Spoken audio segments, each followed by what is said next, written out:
बच्चों, आज हम लोग कक्षा 10वीं के अध्याय वृत्त का हम लोग प्रमेय देख रहे हैं। प्रमेय जो स्पर्श रेखा से रिलेटेड है कि बाह्य बिंदु से वृत्त पर खींची गई स्पर्श रेखाओं की लंबाई समान होती है, ये हमको सिद्ध करना है। किसी भी कथन में हमको क्या सिद्ध करना और क्या दिया है यह स्पष्ट देखने के लिए हमको कथन को आराम से पढ़ना चाहिए। लिखा हुआ है बाह्य बिंदु से वृत्त पर खींची गई स्पर्श रेखा। यहाँ तक हमको क्या है, ज्ञात है कि बाह्य बिंदु से वृत्त पर स्पर्श रेखा खींची गई है। उसके बाद जो कथन का अंतिम भाग है कि लंबाइयाँ बराबर हैं, ये हमको सिद्ध करना है। ठीक है, तो पहले तो हमें कथन में ये समझ लेना चाहिए कि क्या चीज़ हमको ज्ञात है और क्या सिद्ध करना है। तो कथन में जो प्रारंभिक चीज़ें दी जाती हैं वो हमको दिया हुआ होता है और अंत में जो दिया हुआ है वो हमें सिद्ध करना है। तो इसके लिए हम यहाँ पर एक वृत्त लेते हैं। इस वृत्त का केंद्र O है, O केंद्र का वृत्त है। वृत्त के बाह्य बिंदु बाहर यहाँ पे दिया हुआ है, बाह्य बिंदु यानी वृत्त के बाहर हमने एक बिंदु लिया P से वृत्त पर दो स्पर्श रेखाएं खींची जा रही हैं, PA और PB। PA ये एक स्पर्श रेखा है, PB दूसरी स्पर्श रेखा है।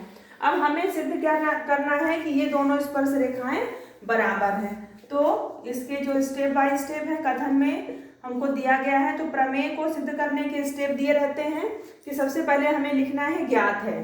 तो हमारे पास यहाँ पे क्या ज्ञात है कि O केंद्र का वृत्त है, O केंद्र वाले वृत्त के बाह्य बिंदु कौन सा है, यहाँ पर बिंदु P है।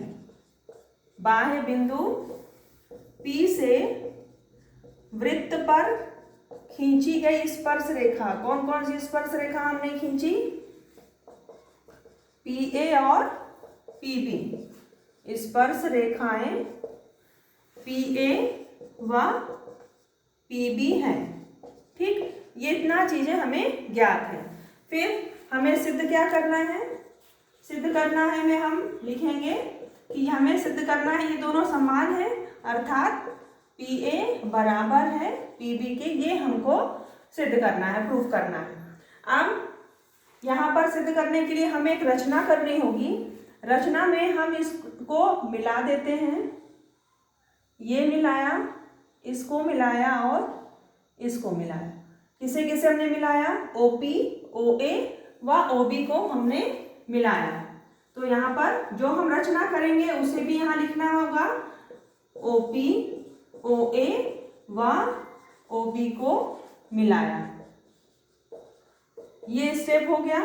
किसी भी प्रमेय को जब हम सिद्ध करते हैं तो स्टेप में हमको नंबर मिलते हैं। हमने चित्र सही बनाया तो उस पर नंबर मिला, ज्ञात है सिद्ध करना है, रचना अगर हमने सही लिखी तो उस पर हमको अलग से नंबर मिलता है, और उसके बाद जो हम प्रूफ करते हैं उस पर अलग से नंबर होता है। तो इसलिए हमें हमेशा ही जब हम प्रमेय लिख रहे हो तो हमें ये ध्यान रखना है कि सभी स्टेप्स को हमें कवर करना है, जिससे स्टेप बाय स्टेप हमें पूरे नंबर प्राप्त हो। अब उत्पत्ति में यहाँ पे हमने देखा कि यहाँ दो त्रिभुज बन गए। जब हमने रचना की तो दो त्रिभुज बन गए, एक है OAP और दूसरा है OBP। अब इन त्रिभुजों में हमको सर्वांग समता सिद्ध करनी होगी। सर्वांग समता सिद्ध करने से ही हम पता कर पाएंगे कि ये दोनों स्पर्श रेखाएं बराबर हैं या नहीं हैं। इसमें देखते हैं OA और OB। OA वृत्त की त्रिज्या है और OB भी वृत्त की त्रिज्या है, तो ये दोनों त्रिज्याएं क्या है, बराबर है। हम जानते हैं कि स्पर्श रेखा त्रिज्या पर लंब होती है, हर वृत्त की स्पर्श रेखा त्रिज्या पर लंब होती है, ये कथन है वृत्त का। तो यहाँ पर ये क्या हो गया, लंब हो गया, यानी कि त्रिभुज जो है ये त्रिभुज समकोण त्रिभुज बन रहा है। OAP समकोण त्रिभुज है और OBP समकोण त्रिभुज है। तो समकोण कोण, एक कोण बराबर हो गए, समकोण 90 अंश का कोण बन रहा है दोनों जगह पे, और ये त्रिज्या भी बराबर है, और समकोण के सामने वाली भुजा कर्ण OP क्या है, दोनों में उभयनिष्ठ है, उभयनिष्ठ भुजा है। तो यहाँ पे समकोण कर्ण भुजा सर्वांग समता के द्वारा हम ये सिद्ध कर पाएंगे कि ये दोनों त्रिभुज सर्वांग सम है। तो सबसे पहले हमको यहाँ पे लिखना है कि हम जानते हैं कि वृत्त की त्रिज्या वृत्त की स्पर्श रेखा पर लंब होती है। और स्पर्श रेखा पर लंब होती है। अतः समकोण त्रिभुज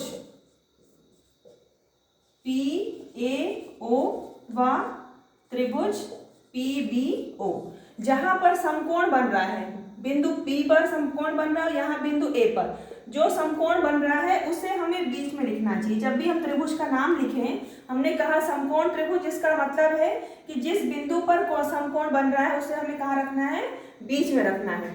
अब इसमें हम सर्वांग समता सिद्ध करेंगे। त्रिभुज में क्या क्या चीजें बराबर हैं? OA बराबर है OB के। क्यों बराबर है? वृत्त की त्रिज्या है।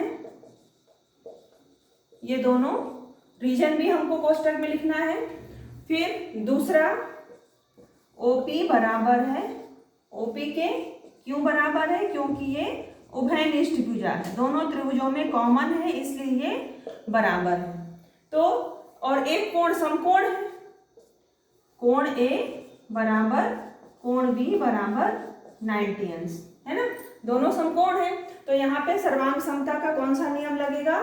समकोण कर्ण सर्वांग समता, या इसी को हम कहते हैं शॉर्ट में RHS, या समकोण कर्ण भुजा सर्वांग समता से क्या हो जाएंगे? ये दोनों त्रिभुज सर्वांगसम हो जाएंगे। और जब त्रिभुज सर्वांगसम होंगे तो उनकी संगत भुजाएं बराबर होती हैं। त्रिभुज PAO सर्वांगसम हो गया त्रिभुज PBO के। अब सर्वांग समता का नियम है कि यदि दो त्रिभुज सर्वांगसम है तो उनके संगत अंग बराबर होते हैं। इसको इंग्लिश में CPCT या हिंदी में सर्वांगसम त्रिभुज के संगत अंग से क्या हो जाएगा? संगत अंग कौन कौन से हैं? PA और PB। ये कैसे हो गए? बराबर हो गए। और हमें यही सिद्ध करना था कि PA और PB बराबर है। तो इस कथन से हमको क्या समझ में आया कि अगर बाह्य बिंदु से वृत्त पर स्पर्श रेखा खींची जा रही है तो वे दोनों स्पर्श रेखाओं की लंबाई हमेशा ही बराबर होगी।